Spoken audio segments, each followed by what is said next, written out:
In the previous video, we have discussed the difference of element and compound. Now, let's try to remember that understanding of element and compound. Element contain one particle or one atom, and then compound contain at least two particle or two atom. Pertanyaannya adalah, ketika unsur-unsur bergabung, maka akan terbentuk suatu senyawa, bukan? Nah, senyawa yang terbentuk bisa berasal dari unsur yang sejenis maupun berbeda jenis. Kalau dia berasal dari unsur-unsur yang sejenis, maka kita sebut elemental compound.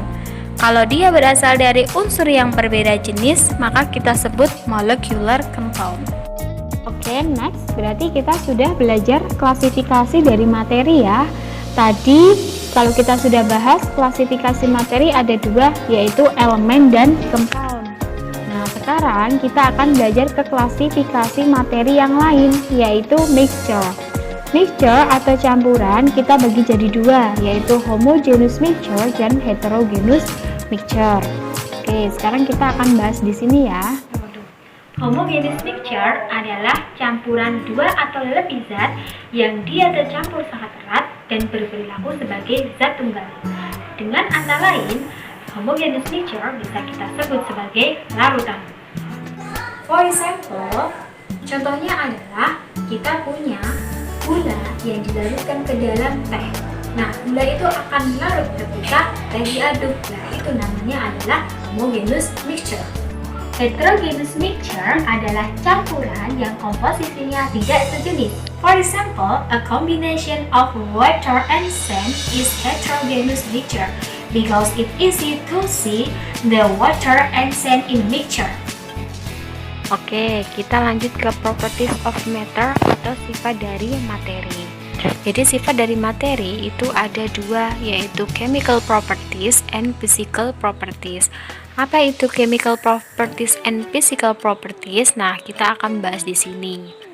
Oke, yang pertama adalah chemical properties. Apa itu chemical properties? A properties that change the nature of matter and new matter is formed. Jadi sifat yang dia merubah dari sifat materi dan terbentuk zat baru, itu adalah chemical properties.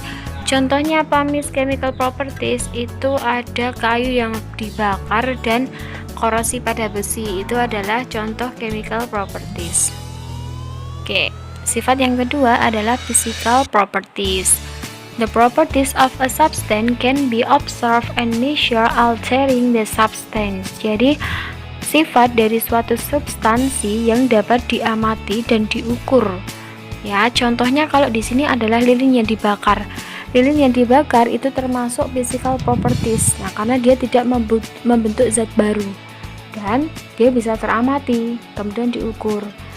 Contoh lain adalah perubahan warna, kemudian bau, itu termasuk physical properties karena dia hanya bisa kita amati. Ya, dan tidak terbentuk zat baru, makanya dia disebut physical properties. Nah, this is a last material for introduction to chemistry. Jadi ini adalah materi yang terakhir untuk pengenalan ilmu kimia. Nah, pengenalan ilmu kimia yang perlu kita kenalkan lagi adalah laboratory equipment. Nah, jadi ini adalah peralatan-peralatan yang biasanya kalian butuhkan ketika kerja di lab, ya.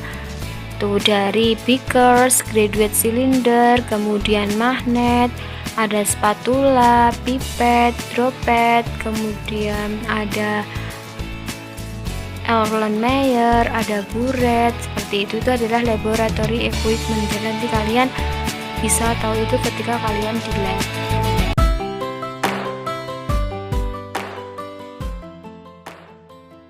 Nah, chemistry tools and equipment. Jadi ini adalah peralatan yang harus kalian ketahui fungsinya ya.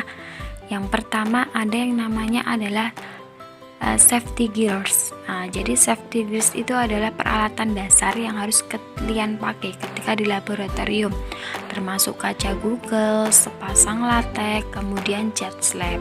Ketika kalian memakai ini, maka akan terlihat make you look cool and make you feel like a responsible scientist. Nah, ini juga melindungi dari bahan-bahan yang tidak sengaja kalian pegang. Electronic balance. Jadi to using measuring mass a substance. Jadi untuk mengukur massa dari suatu substansi. Ini adalah peralatan yang harus ada di setiap laboratorium ya.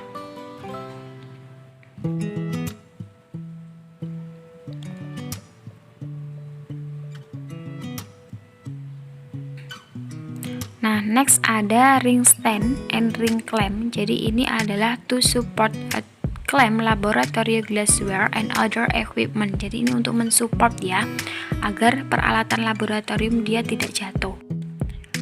Nah, wear gauze. Jadi wear gauze ini adalah untuk support a container such as beaker or ring stand while it is being heat Bunsen burner. Jadi ini untuk mensupport ya, mensupport si beakers ketika dia akan dipanaskan agar dia tidak kontak langsung dengan si Bunsennya.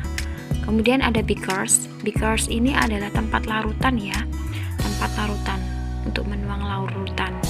Kemudian beaker tongs itu adalah untuk mengambil si beaker itu, nah, agar tangan kita tidak panas. Ada clay triangle.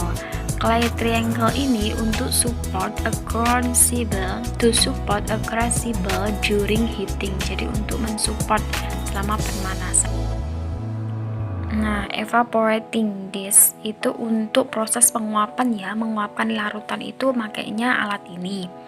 Kemudian ada lagi clamp juga, clamp dan statif ya. Clamp ini untuk menyangga si buret. Nah, buret itu bentuknya panjang seperti ini ya. Dia biasanya digunakan untuk proses titrasi. Titrasi pada suatu senyawa itu untuk mengukur seberapa banyak volume yang kita butuhkan. Kemudian ini ada Erlenmeyer, biasanya digunakan sebagai tempat larutan.